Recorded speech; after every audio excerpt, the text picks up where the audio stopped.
didn't show up last week.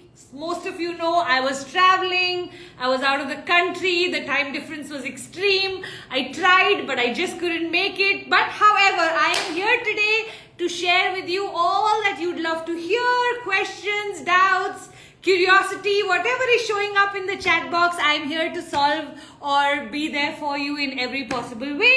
And thank you so much for your patience. That is so important to me, something in life that we must all learn. So if I built your patience in waiting for me, then thank you so much for that.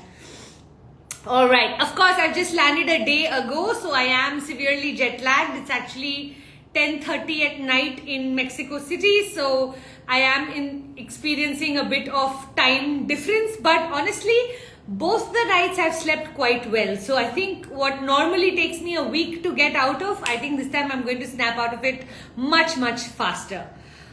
Yes, back in Chennai now. Happy to be back. Always lovely. I love coming back home from every holiday, every trip, because home is where my heart is. I'm typically that kind of a person who needs her Indian food after a while. Please share your learnings and experiences from your Mexico trip. Of course, I'm going to do that. So firstly, all of you who've been asking me, what was I doing in Mexico? Why Mexico? What was this? About 6 months ago, one of the things I had started to experience was that I actually absolutely love learning. That's something that comes naturally to me. I think I'm more student than I'm even teacher. Teacher I had become more because I needed to afford all of these courses, because these courses cost a lot of money and reaching them will cost a lot of money. So at some point in my journey, I remember my husband telling me, "Dekho, sweetie, ek course to main afford kar lunga, but beyond that, you need to start to earn your own money if you want me to pay for all of these variety of things that you want to do across the world." So it started like that. So for me to return back to being student has been a very fulfilling, heartwarming feel, because I think we all need to remain seekers of life. And I'm a big believer that instead of following your passion, something that I learned from Elizabeth Gilbert, you should follow your curiosity. And something that really interests me is traditional wisdom. So wisdom of the shamans, wisdom of the elders, wisdom of people who at some point were very close to Mother Earth, to astronomy in the sky, to nature. Nature has a lot of inbuilt wisdom in it, and the more deeply connected you get and the more slowed down you have in your life, I feel like the more your wisdom gets an opportunity to blossom. So in cities that we live in, a lot of times we've gotten onto the hamster wheel of doing. So, as women especially, we have so many roles we play: wife, daughter, daughter-in-law, friend, and all the time we have a certain level of expectations put on us, which is why we are running at a very fast speed. So to go for courses like this, I feel like it gives me that beautiful pause in my life to be able to breathe again, to self-reflect, to be able to see what it is that, I truly would like in my life, and how do I want to experience the whole year. Especially the month of January, I always believe is dedicated to new beginnings or to ending the old, whichever way you want to look at it. And so January month is a beautiful month to spend time in self-reflection, because the momentum of change is far higher in this particular month. How many of you understanding what I'm saying? Yeah. So because of that, because of my curiosity, and because I've been always loved traveling and love going to new countries, when I saw a course, so the course is MEA, Modern Elder Academy, and the whole concept being that today there is this whole modern elder basically stands for, as you age, the world that we live in, especially the digital world that we live in, we are all becoming slowly and surely more and more irrelevant if you do not understand the world that you are in. So this combination of wisdom that comes with age, but also this irrelevance because of the digital world going so fast, how do you marry the two? So wise and curious were the two words that basically go with people who are now above the age of, let's say, 40, 45, who have started to have an understanding through their experiences. Having said that, they also do not understand the lingo of the younger world. They don't understand. So women becoming invisible and men becoming irrelevant is a big fear with the aging population, and the world is aging. generally the youngsters of the world are becoming lesser, and there is more population on this planet right now between 50 to 100 than there is from 0 to 50, which means that we have an aging population. How do we keep the aging population relevant was one of the topics that has been of interest to me, you can say that, or it interests me what the old people have to say. So it was all about, so this whole course was for people above, I think the youngest person in the room was 37, which was the only 130 in the 30s. 90% of the room was between the age of 50 to 70. So it was just, where do they go from here? How do they keep themselves relevant? It was all, that was the topic. How do you transition in life? You know, a lot of us, we've built our identity through our careers. So I describe myself as a life coach. Somebody describes themselves as a business owner. Somebody describes themselves as a doctor. Somebody is a teacher. So the week that we were there, one of the things the facilitators, and we didn't have like one teacher through the program, this was all through different facilitators that came in every day to share their wisdom. So the facilitator, one of the things they asked us to do was not to talk about our careers, not to talk about our finances. Who are you beyond these two was what we were reflecting on the whole week, which I found very interesting. To, you know, wherever we go, within the first 3 minutes of speaking to anybody, most people will ask you this question: what do you do? And in that lives majority of all of your life, correct? 8 hours of your life, most of us are spending on our career. So that's, who are you beyond that was the question that we were exploring.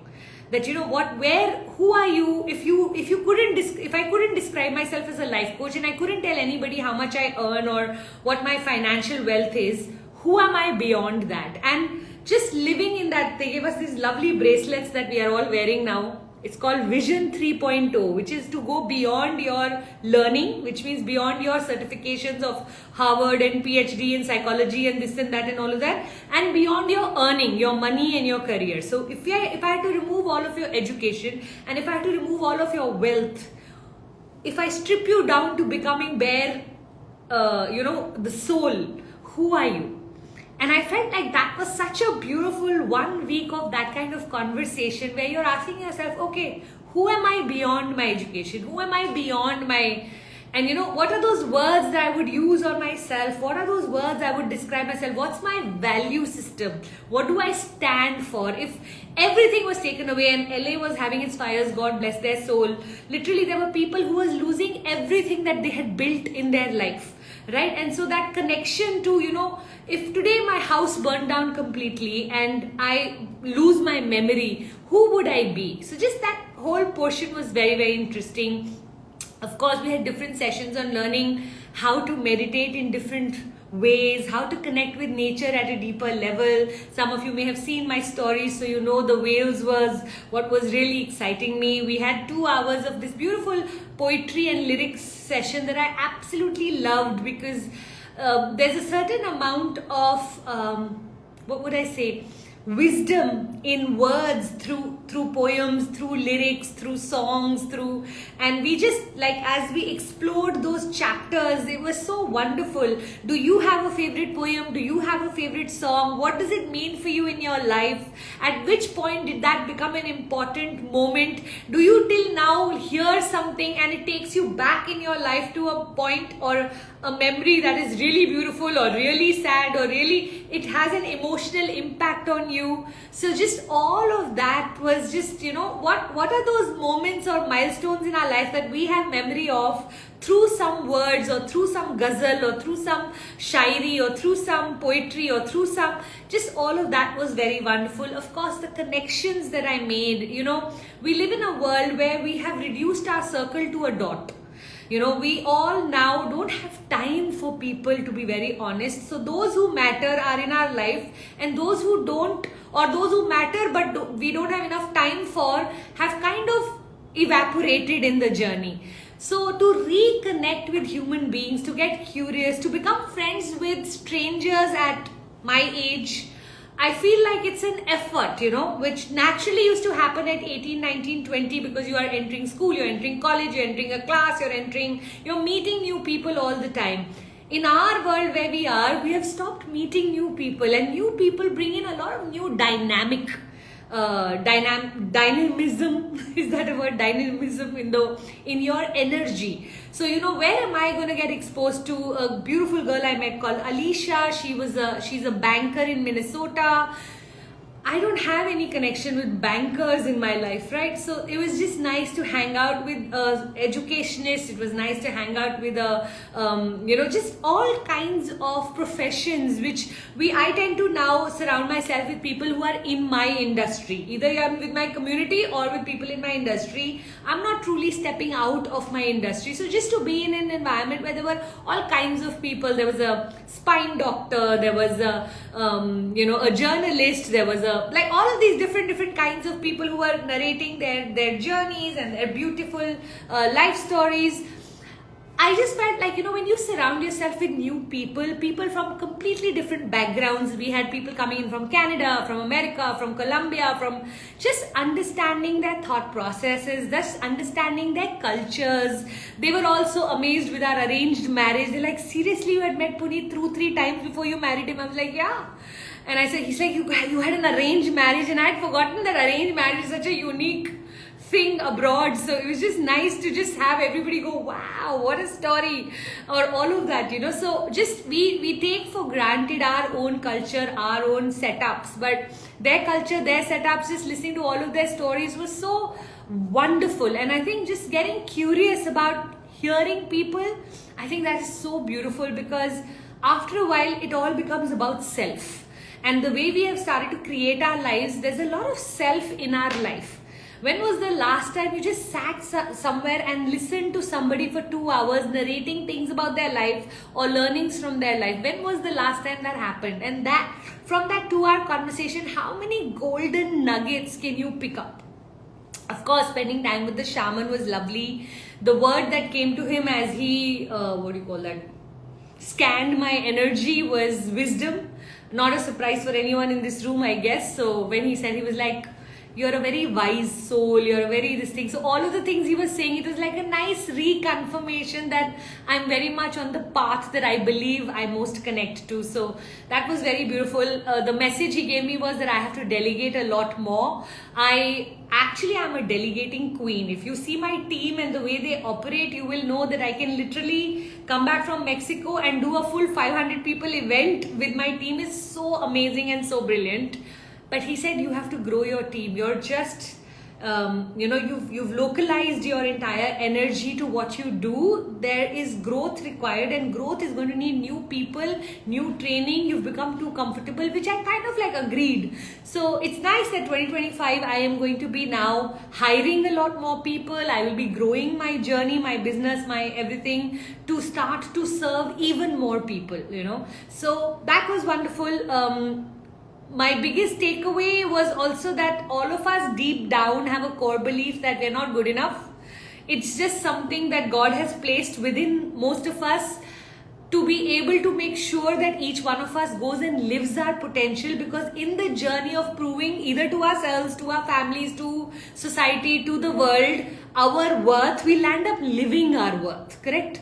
So I feel like deep down, the energy that I was carrying still, which is so surprising to me, but it showed up in the program, was that, that I'm not good enough is one of the core beliefs that I operate from. Very interesting to know. I don't think it's a current belief. I think it was a past belief that I had just not cleaned up, that got cleaned up on the journey, which was also very, very nice, because when you learn to clean up your own unworthiness from within, you can actually help others understand that this core belief is such a useless belief, that if we use it and we make ourselves worth it, at some point we can let go of it. How long are you going to keep trying to live a life where you need to prove to yourself or others that you're worthy? The fact that you're a creation of God should be enough, isn't it? So that was very interesting. Anything else that's coming to me? Of course, for those of you following me on stories, for me, connecting to the whales was just beautiful. I could just sit in front of the ocean for hours. I anyway have a very deep connection with water. I'm a big believer that water energy somehow helps me with my manifestations. I am someone who tends to set a lot of goals near water, especially when I'm around big sources of water, ocean, seas, lakes, rivers, and I set goals. Somehow I feel like that message gets carried because 75% of our earth is water. So when you send out a message to the universe, it's just a easier mode of travel. Water, I find a very easy mode of travel, that it goes and speaks to the universe around whatever I like to speak about. So for some people, spiritual energy of the mountains works beautifully. For them, when they sit in the mountain range, so if you'll notice, most evolved people like to go to higher energy spaces in the world, higher in altitude, because there is a spiritual connection to vortex works better in higher altitudes. So for some people, mountains, for some people, forests. Just being around greenery, trees, and just all of the forest, the oxygen, the purity of air works beautifully. For some people, it's the beaches and the oceans. I'd love to know in the chat box, which one is it for you? Which one is the one that is attracting you? It's always nice to know. You should know which one attracts you, because when you will set your life's intentions in places that have a vibrational connect with you, you will see your manifestations becoming a lot more easier and effortless. Correct? Rivers and mountains are definitely connected. So yeah, I totally get that. All right, let's move into questions. This was just to give you a quick summary on what I had gone to do. It was absolutely phenomenal. I am going to plan my retreat in the next 6 months. I want to do a cozy 30 people retreat at some beautiful venue that I'm going to be looking for. Last year I had gone to Nepal and I had found this gorgeous hotel there. I would love to be able to, the lady was so dynamic. I had met her out of chance because I had not been able to take my flight. I had been deboarded from the plane because my ticket had some issue, and I went and landed up staying in this hotel where I met this gorgeous woman called Sangeeta, and she was just so open and her energy was so goddess-like, her visual was so goddess-like. And she said, why don't you come and do a retreat in my hotel? So I feel like God's already given me the place. God's already given me the entire curriculum. Now it's going to be about who are going to be those 30 people. I hope if you're listening to me, you are aspiring to come for my first retreat, which I would love to lead. I want to keep it really intimate, really cozy. I haven't done small retreats in years because now even when I launch something like this year, even when we launched Love Bubble, we had 350 people in the room the very first time we did launch, the offline bubble program, so Love Bubble program. Now that Love Bubble program, 350 people is a lot of people, I want to do something really cozy, really intimate. So if you're interested in cozy and intimate, put cozy in the chat box just to set the intention that whenever I do launch it and whenever I do keep it for this intimate 30 people, I really hope you're one of them. Okay, of course, if you're a big sister listening, I am definitely going to do the first set with my big sisters so that they experience the awesomeness of a retreat. It's a very different energy than Zoom, and as much as I love the fact that Zoom reaches everyone's houses at a rate and at a price which is so economical, I also feel like by spending money and coming out of your houses and going far away from your own reality to build a new reality is a wonderful way of designing your life. Something that I did for the first 10 years, from 2010 to 2019. Almost every year I have gone and designed my course somewhere. Course means design my life somewhere in the world, which really worked wonderfully for me. So I'm going to inspire all of you to aspire to come for retreats now, because that's something definitely I'm building in. I am going to be speaking to Suren. He's always asked me to do all of these things. I was just so worked up in producing so many different courses last year that I don't think energetically I was in alignment, and right now I'm feeling that pause so beautifully. I feel like all my bliss centers have opened up. And if you're someone who has everything going for you in your life, but you're somewhere feeling like, but I'm just not happy, my joys just don't give me the level of joys they used to give me, I have somewhere numbed myself in the process of living life the way it's going. If these are thoughts that you've had in your life currently, where you feel like everything's okay and yet nothing feels right, then these retreats are fabulous because they really help you connect with your internal happiness. And once you get connected to your internal happiness, then you're not dependent on any person, situation, circumstances, or desires that need to happen for you to feel happy. You're just happy. And I'm just really enjoying the level of happiness I have been experiencing from the time I even decided to go to Mexico for the course. It happened before I left, which is so crazy because, that feels like, no, Pooja, you have to experience it to feel happy. No. Sometimes the intention itself starts to give us that happiness. And I can tell you, there was this huge manifestation that happened to me 1 week before Mexico City.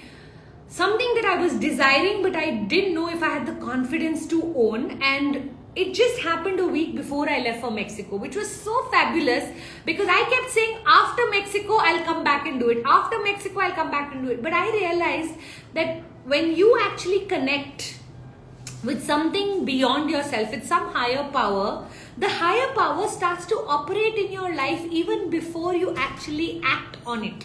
It starts to enter. You've opened up the gates just through intention itself. You don't have to really experience it for you to feel the power of that particular place. It's like you decide to go to Tirupati, or you decide to go to Mecca, Medina, you decide to go to the Vatican, whatever your place of higher power connection is, you will see that the energy will start to follow or flow through your life. When you know you are going itself, you don't have to go for the miracles to happen. How many of you know what I'm talking about? It's a little outside of the realm, but it truly is the truth, right? Hi Pooja, your vibe is so wonderful. Thank you Yukta, Ruchi Singh, Saubana QMG. For those of you who don't know QMG, so my community calls me Queen Mother Goddess, which is such a fabulous pedestal, good for my ego kind of a thing. Vivek Vasanta saying it's quote interesting. I also love these. Oh, so nice. People are seeking the real connection these days but don't know how to start. I would love to help women, especially women, because my community is all women, to really come in and start to do these retreats with me. I feel like every year, one retreat for 1 week is a complete fabulous alignment to re-examine and reset your life according to what you would like happening. So highly recommend it. Followed your Insta stories, beautiful. Oh, so sweet. Thank you for all of you who've been commenting, sending me messages, enjoying my Insta stories. One of the reasons why I go so public with all of my learnings is because not only do I want to inspire all of you, I want you to know that a lot of my community ladies are actually coaches. When you share your learnings, your earnings become much easier. Now, had you never seen me go for this retreat, and I would be trying to tell you that you should come for a retreat of mine, you will not be able to imagine what I want to create for you. But because you saw me experiencing it, now you know that, oh, she's just learned, she's just in the energy. Now, when I open up my retreats for you, you'll know that, okay, I'm again going for another retreat in April. And when I will combine all of these fabulous retreats that I've been going for, I was at a spiritual retreat in Nepal in April. So the retreat in Nepal where I met the happiest man on the planet, and we learned such beautiful deep meditations. That combination with the Mexico shaman combination with the April retreat that I'm going to be going with, when I combine all of that and turn it Indian, correct for the Indian woman, then you will notice that will be such a beautiful experience that will get created, isn't it? So can't wait to share all of that with all of you.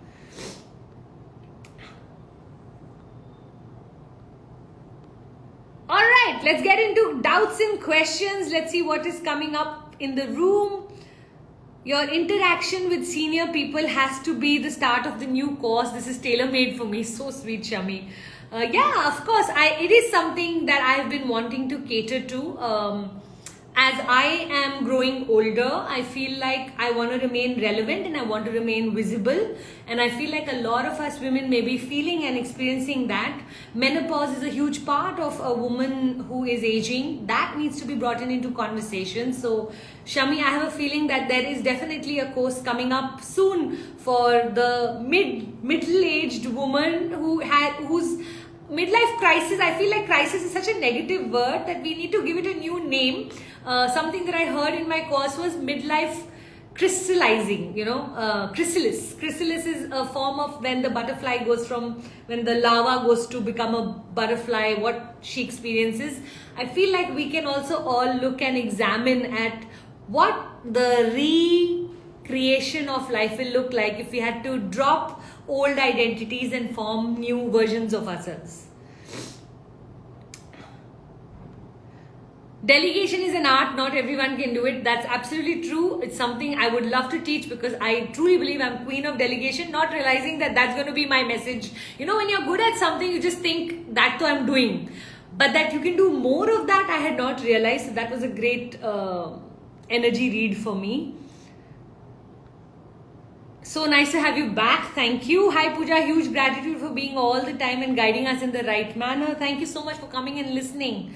Hats off to you, Pooja, for sharing all your vulnerabilities. Thank you for that. Yes, absolutely. I love sharing everything that I experience because I know I'm not alone.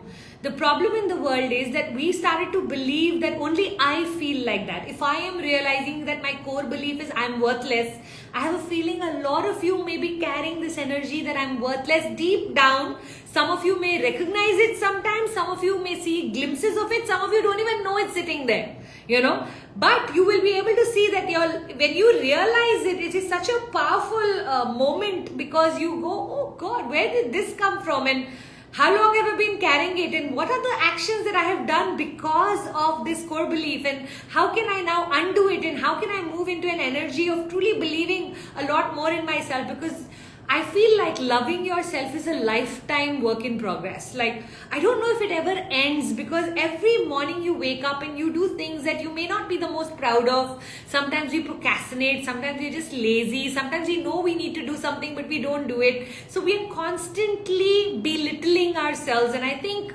learning to fall in love with the flaws of our life, like I like to call it sometimes flawsome. I'm not awesome, I'm flawsome. So I feel like learning to love your flaws is such a huge gift we give to ourselves. And the day you learn to truly forgive yourself for who you are, learning to forgive others becomes so much more easier, and then your expectations don't remain unrealistic. Your disappointment management becomes so much better, and generally you just become so much happier with life. Nature is the best way to connect with spirituality. What is your thoughts on the Mahakumbh Mela? Oh my God, what thoughts can I have on the Mahakumbh Mela? It is something that happens every 3 years, every 12 years, every 144 years. I think this one is the one every 144 years. See, that's what I mean by spiritual wisdom. There is so much spiritual wisdom in our country itself that we don't have to go to Mexico and Sedona and Machu Picchu and places that I keep running to. Mahakumbh Mela is literally the birthplace of wisdom. Right? So you're going there, you're visiting that, your experience is there, you're dipping yourself in the Ganges. It's such a beautiful way of, especially if you are from the religion that has built this whole thing, is a deep connection. And a lot of us have lost our roots. And when you don't have strong roots, your branches tend to sway in whichever direction the wind goes, and then we start to get we get lost in life, and we don't know what we were meant to do, why are we here. All of those deep spiritual questions leave us, and we start to then become what I call the karma dharma wheel. You either get stuck in the karmic wheel because you're not working or focusing on your dharmic wheel. Your dharmic wheel is the mission or the purpose or the North Star or the curiosity that you were born with, your innate journey that you were supposed to take. Your karmic wheel is all of the people that you owe things to from all of your past lives, like your mother-in-law, your mother, your children, your husband, your family members, and the more we are stuck in the karmic wheel, the more far away we get from the dharmic wheel. The more we work towards our dharmic wheel, I feel the karma starts to dissolve itself. You don't have to pay every debt in the world to the people that you owe. If you can just walk your dharma, all of this dissolves. So one way of doing it is to consciously repay all of your debts to the people that are troubling you or are toxic in your life. Another way to deal with all of this is to just follow your North Star. Your North Star is something, if you can figure out, and something Elizabeth Gilbert says so beautifully, passion has been given too much importance, but a lot of people don't understand the word passion. But we understand that every morning we are curious. Sometimes we wake up curious about poetry, and sometimes we wake up curious about wisdom, and sometimes we wake up curious about science and innovations and rockets and stars and suns, and it doesn't matter. If you follow your curiosity, your North Star will become visible. Every day ask yourself, what is pulling me? What is attracting me towards itself today? And I just feel like, having lived my life on a daily basis through what's attracting me. Sometimes I'll go to a bookstore and a book will speak to me. Sometimes a movie will speak to me. Sometimes just sitting in my meditation will speak to me. That constant ability to connect with the universal whispers and to continuously remain in the energy of building your life from your dharmic connection rather than from your karmic connection really elevates you spiritually and emotionally. Otherwise, we get stuck. Otherwise, we start to go with why me God, and that why me God happens only when we are now stuck because we are building our life outside in rather than inside out. I hope today I am clearly in a lecture mood, so God bless you all. I have so much to share, so much to say. Oh, thank you for everyone who's putting cozy in the chat box. That's so sweet.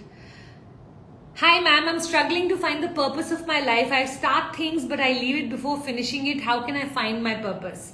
Eternally yours, you have to start to treat your curiosity like an onion. Okay, you peel one layer, one layer will open up, another layer will open up. So remember, every gate is the gate forward. So you need to keep going deeper and deeper with your life. The fact that you're starting and stopping is taking you very horizontal. Horizontal is not where money lives. Horizontal is not where happiness lives. You know, when you're jumping from one thing to the other thing to the other thing, I want you to start to go deeper. So choose something and then start to go deeper. So don't quit too soon. Majority of the people are quitting too soon in their life, okay? Which doesn't mean you cannot be a multi-passionatepreneur. I'm a big believer that I could run my school also at one time. I could run my coaching business also, and I can do, you know, education system impact and other things also at the same time. I'm a big believer that in the same industry, like an umbrella industry, I can have many spokes to be having the umbrella to be more and more sturdy. What I don't want you to do is have 5 umbrellas open. Then the rain will hit you, because then you won't know which umbrella you are building. I'd rather you have one strong umbrella with lots of spokes rather than many umbrellas open but you don't know which one you belong to. Okay, so I'd love for you to start to go, okay, what are my innate value systems? I know deep down in my heart I'm a teacher. Okay, there is a teacher's heart, that anybody I will sit with, I will add value to their life because it's something that comes naturally to me. Now that I've recognized I have a teacher personality, all I do is, in every way, I know that in any form, whether I was a preschool teacher at one point, or I was teaching schools and colleges, or I started to help women, my teacher energy I can use in every form, because the base energy will take me to the top of the mountain. Now, whether I go this route, a lot of people get stuck in which route should I take, which is the right route for me. There's no right route. You can take any route because the gate of a new route will open up on that path. So imagine yourself walking through a forest and then suddenly an elevator comes and you go up a few floors and suddenly a escalator comes and then you get onto the escalator, and then the point is that all times from the experiences that you're having, you are moving upwards. A lot of us, what we start to do is, okay, this mountain is too hard, let's go to another mountain. Then we spend some time in the bottom of that mountain, then we move to the next mountain. Instead of, had we just started climbing, the paths would have opened up for us. Okay, so I hope you started to understand that our purpose is the ultimate reaching on top of the mountain. There was no way when Gandhiji was doing law that he could have known that he was meant to become the best freedom fighter in the world. There's no way Mother Teresa could have known that she was going to open the largest charity to help the leprosy or the dying people on the roads of Calcutta. All of this gets revealed to you when you start to live your curiosity. So ask yourself every day, what's attracting me? What do I feel like doing? What is it that I want to spend my time? What gives me maximum joy? Where is it that I get my maximum compliments? When you explore all of these questions, you'll automatically see your heart space opening up. For me, the most important thing is to be led by my joy. If I'm not enjoying what I do, then I like to re-examine that which way can I do it, or what is it I need to do for me to feel my joy. My energy and my joy is my pathway to my success. So see if you can start to look at, unfortunately our education system has dulled us because we had to study subjects which were not in our interest. So what it did was, we just teach everything to everybody. Now till 5th grade, 6th grade, 8th grade, it's still okay. But till for the 12 years, some people for 15 years are learning topics that they have no interest in. They want to become a photographer doing landscape photography, but the parent has insisted that you must be an engineer because we want safety and security of salary in your life. A person like that has completely died from inside. What used to give them joy, they've had to shut down completely. What doesn't give them joy, they've had to get good at. That's the most misaligned life to live. So for every single one of you, even if there is misalignment right now, I would love for you to at least start to say, my weekdays I'm willing to give to security and stability because that is important for life on earth. But my weekends is going to be only joy. I am going to work so hard on my joy that someday my joy becomes my weekdays also.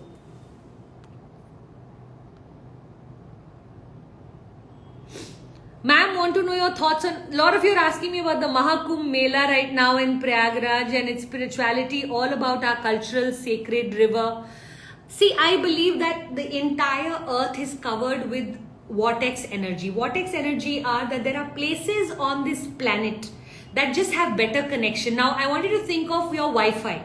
Don't you believe that there are days or there are spaces in our buildings where the Wi-Fi connection is super amazing, and then sometimes you have to go to the chat to get the Wi-Fi connection because some areas just don't have the Wi-Fi connection, correct? Same way, I believe that the earth has places where the spiritual connection happens automatically, and then there are places where there is no spiritual connection, correct? So when you visit places with high spiritual connection, your vibration becomes in alignment with the universe. When I say alignment with the universe, nature is also made up of earth, water, air, and all of those 5 different essences.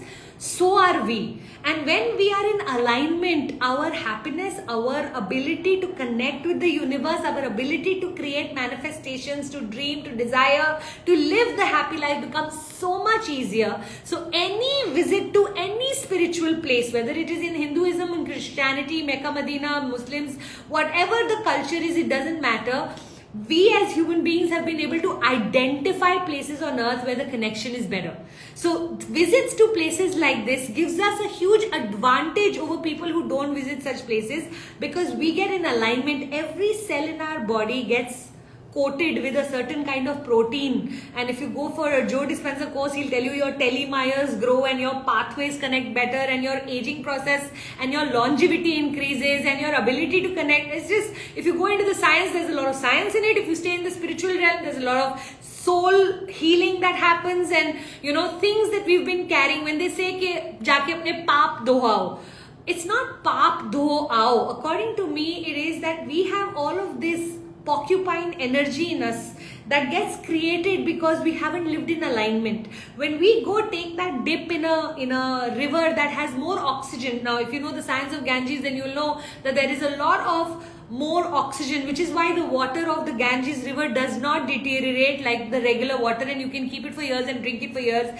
because there's a certain compound in that water that is different, which energetically shifts when you drink or bathe in that water. It realigns your cells. So there is a whole science, and there is a whole, what we call sacred is just basically, there is a science behind all that is sacred.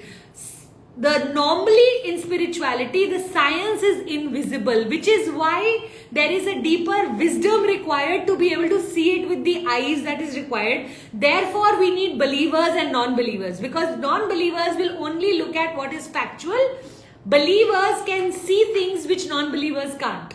Correct? So how important is the Mahakumbh Mela? It all depends on your belief. It's as important as your belief. If you believe going there will change your energy, it will change your energy. You want to go remain curious and change your energy, you can do that also. The science still remains, but the people who see it will benefit so much more from it. And this is not just the Mahakumbh Mela. To me, there are lots of spiritual places. I mean, in September, I was at Machu Picchu in Peru. And I don't know, there was a calling. And when I came back and I spoke to my healer, and she said, Pooja, it was not a tourist trip. You're thinking you took your husband and children and went there. Deep down, you had a calling. You needed to go there to connect with the mountains because there was a calling. There was some unfinished business that you have now finished there, or there was some wisdom that you needed to pick up from there. To me, I just find all of this very interesting, okay? I don't know if I am a 100% believer. I think I am more of a curious person who loves remaining in the energy of, let's see what they say, let's see what happens. Let's see my going there, what miracles it creates from my life. The one gift I have from God is the ability to stay in the energy to notice the miracles. Honestly, miracles are happening to us all the time. Some of us have the eyes to see it, so the miracles grow in our life. Some of us believe to them to be coincidences. I don't believe in coincidences. I'm a big believer that God is all the time giving you that you deserve, not what you desire. Desire is the wishful thinking. No, deservability is when you become a match with that you want. That means you're willing to do whatever it takes, plus you're willing to marry it to the energy of the universe. This energy together is what I truly believe makes a human being. When you start to believe in the power of miracles, you will be amazed how right, left, center, you will be seeing miracles around you. Rather, I'm going to invite all of you to truly start to look at life and start to go, okay, let's see today what miracle happens in my life. Like when I get up in the morning, one of the things I love saying to myself is, it's going to be a fabulous day. Now, I don't know what's going to happen, but when you set intention every morning for it to be a fabulous day, it is a fabulous day. You know, I had students in my Mexico session asking me, so what's been your takeaway, or how was the course for you, or if you had to improve the course, what feedback would you like to give? And I said, nothing. I am not interested in judging something. I am more interested in flowing with it. Because in the flow, my learning is so much deeper than coming with a critical eye. The world is sitting with criticism. हमने तो भगवान को नहीं छोड़ा, human beings का क्या है? You know, we don't spare God. We think God should not have. And then we fill in the blanks. God should not have done this to me, or God. Where is the faith and surrender? The deeper your faith and surrender, the lesser this need to be critical.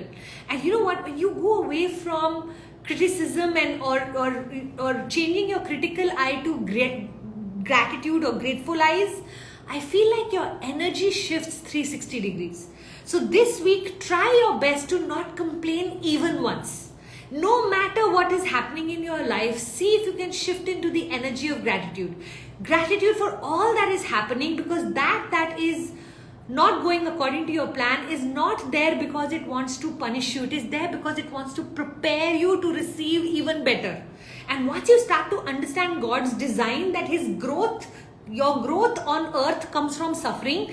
What if every suffering is just a preparation? You remember the day before the exam, how hard we had to work? But do you remember the results then? Because of the hard work, हम पास हो जाते थे या हमारे अच्छे marks आ जाते थे.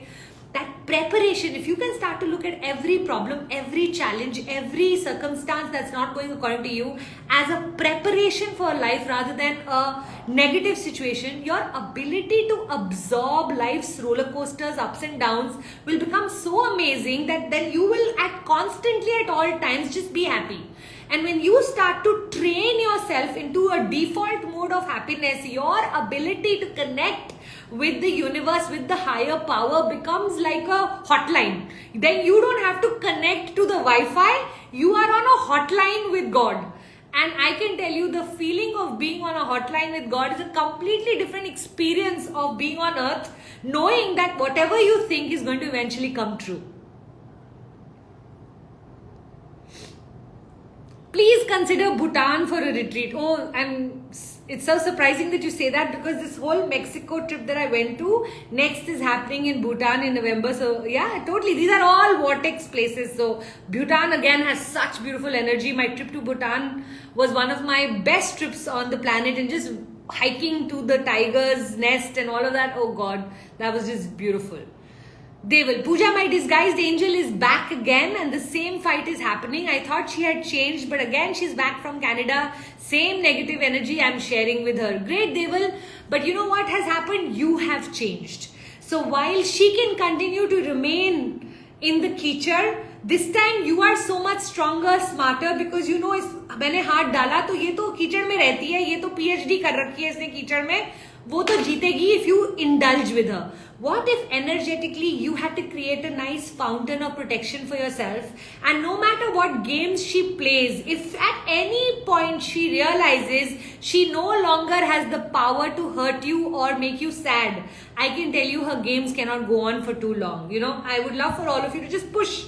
If you just push these two hands together, you will see your exhaustion coming in. Come on everyone, do this with me. Push. Can you see in 5 minutes how exhausted you will be? So many of us are living life like this in exhaustion, because there are people who are pushing towards us and we are pushing back, saying we are, you know, we are hurting, or we are getting angry, or we are getting upset, or we are getting jealous, or we are getting... But let's say you retreat. So only one hand you push and one hand let it be loose. How long can you push? How long? There will come a moment where one hand will no longer remain relevant. There's no way you can push, because there's only so far the pushing hand could go. Now, when you start to treat the toxic people of your life as the pushing hand, but you start to flow in the energy of faith and surrender in your life, I can tell you a time will come when these people will lose all their power over you. And the day someone loses their power over you, from that day you have liberated yourself into what I call the freedom space. And to me, that is the highest energy that you can be in the freedom of not being able to be controlled by the people that desire to control you. Now, people can control you financially, therefore you have to become financially independent. People can control you emotionally, which means you need to take your power back and not give them the ability to hurt you. You need to create new stories in your mind where you have to go hurt people, or, you know, they are doing the best they can from the experiences they come from, but they're not going to be able to impact me. You need to start to create your own wall of protection so that you can emerge as a higher person. And the day they lose their power over you, can I tell you, you will be a spiritually evolved person. With every person losing their power over you and you gaining your power back, your power back is actually making you stronger and stronger. And then a day comes where you become uninsultable. I don't know if that's a word. I just made it up. You know, what I mean by uninsultable is your respect does not sit in the hands of others. Something that we so deeply desire, you now take it back and say, I respect me. What somebody calls me foolish, or whatever name somebody wants to give me, when those labels stop mattering, when all of that just stops mattering, it is such a good feeling, because now you know that nobody can say anything to you and get you to have a reaction. You are in control of your own responses, and that makes you so very strong, you know.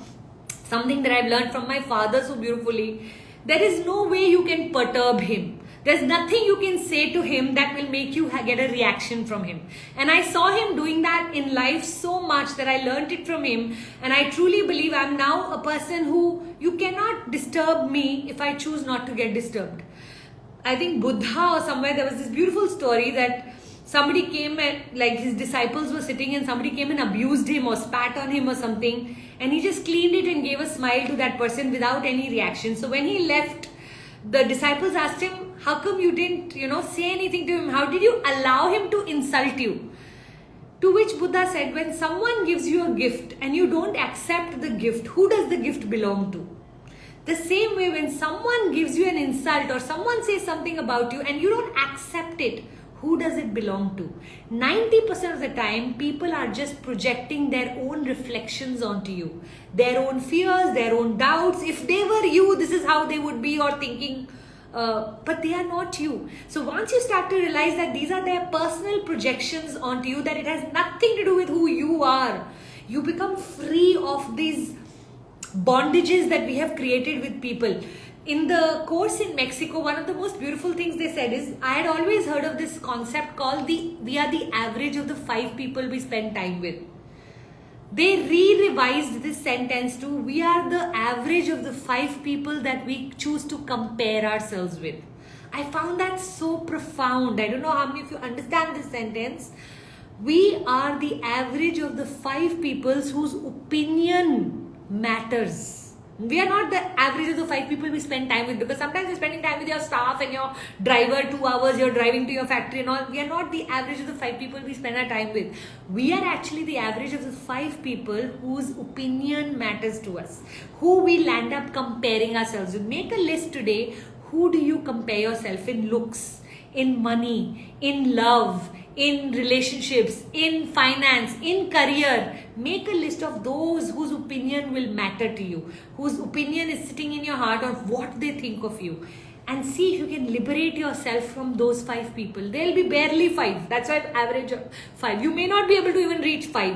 It just may be 2. It just may be your parents. It may be just your in-laws. It may be just your spouse. It may be just your best friend. I don't know who in your life is having that kind of control on you. But if you can start to release yourself of the opinions of these 5 people that you tend to compare yourself most with, you will start to see a liberating energy inside of you, and then you will start to do things with the right why.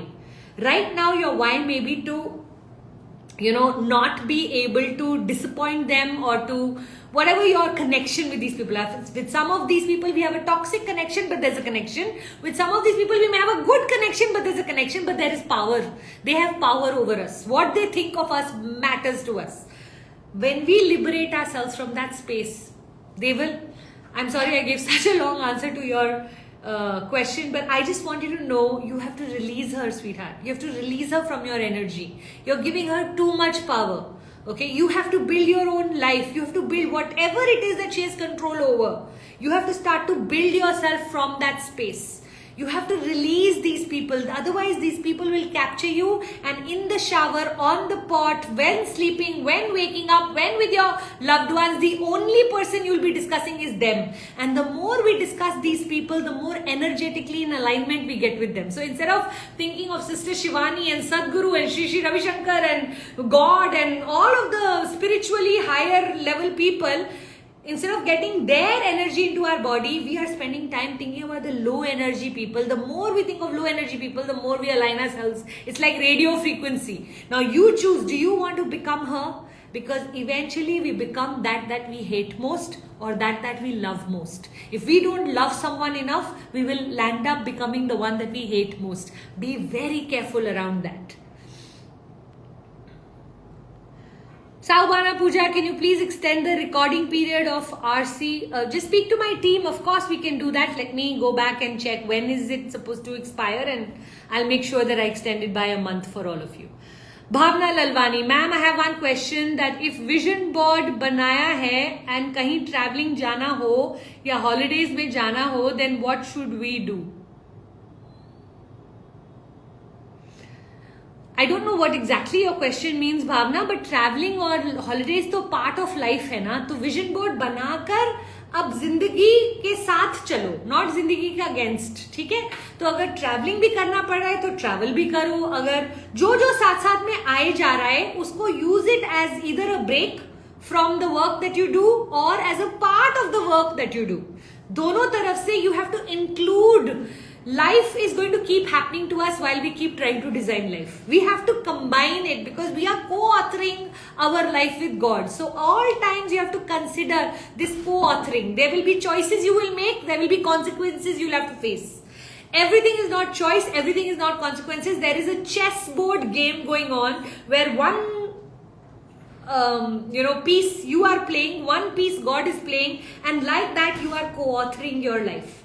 Now what I say is, when you're co-authoring your life, when you receive the consequences from God, if it is up to mark, if it is better than what you expected or equal to what you expected, you are in the perfect position. If it is less than what you expected or opposite of what you expected, is where you have to live with your reactions. If you can choose to be powerful in your response in places which disappoint you, while not letting your energy fall, you get into what I call the miracle zone. Miracles start to happen in your life when things don't go according to you, but yet you keep your head high and continue to believe that it will all work out and that it's all happening for your good. And you stay in that energy and keep on doing the actions you need to. You don't stop making your choices. You still have to be a executioner of life. You continue to do it. You continue to do it. God will start to put in solutions rather than problems.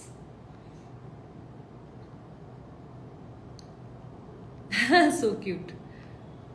54 is actually the mid-age of life right now if we were going to live till 90. So that was a great revelation to me in my Mexico course, where they spoke about the fact that, the first 20 years, consider it as your childhood. From the age of 20 to 90, your midpoint is 54. So it was so interesting that I have not even hit my midpoint till now. So for all of you here who are thinking you are 45, 50, 60, 70 and you are old, you still may have just 20 more years to go, which is a lot of life left.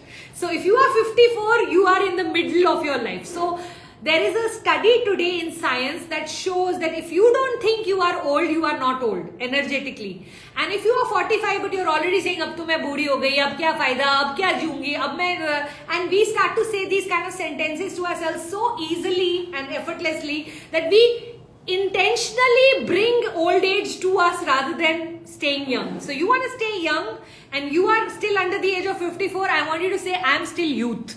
I was telling my son, I am still youth. He was looking at my face, if you are youth, then I am a child.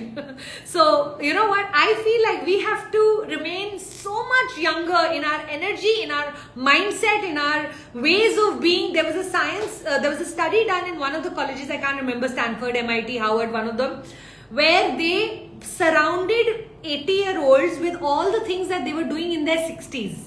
So the music of the 60s, the posters, the life, the equipment, they just recreated them being 20 years younger.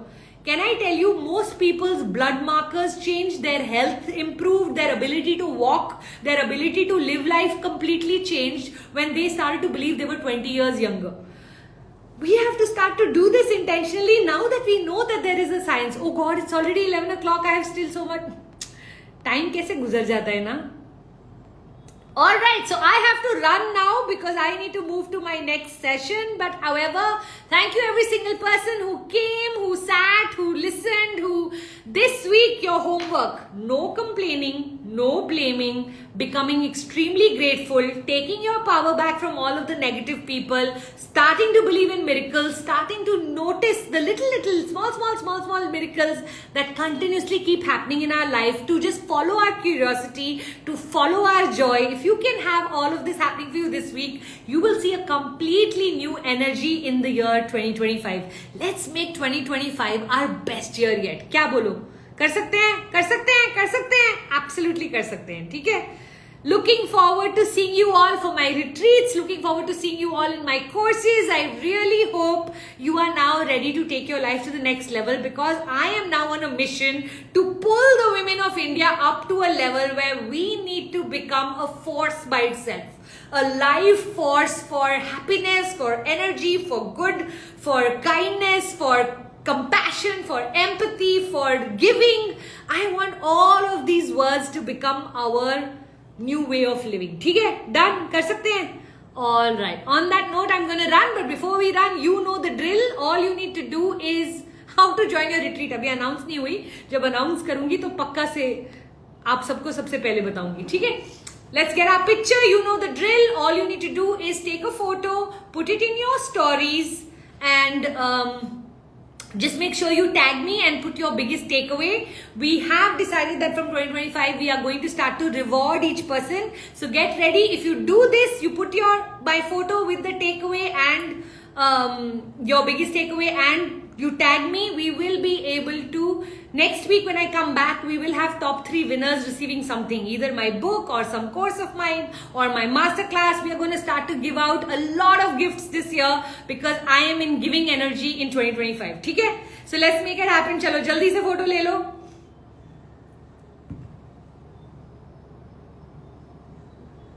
This is so cute how they've created this feature.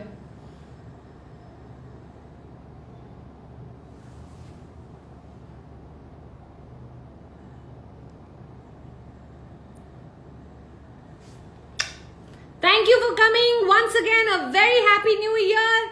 Loads of love. Bye. Ciao. Take care. God bless.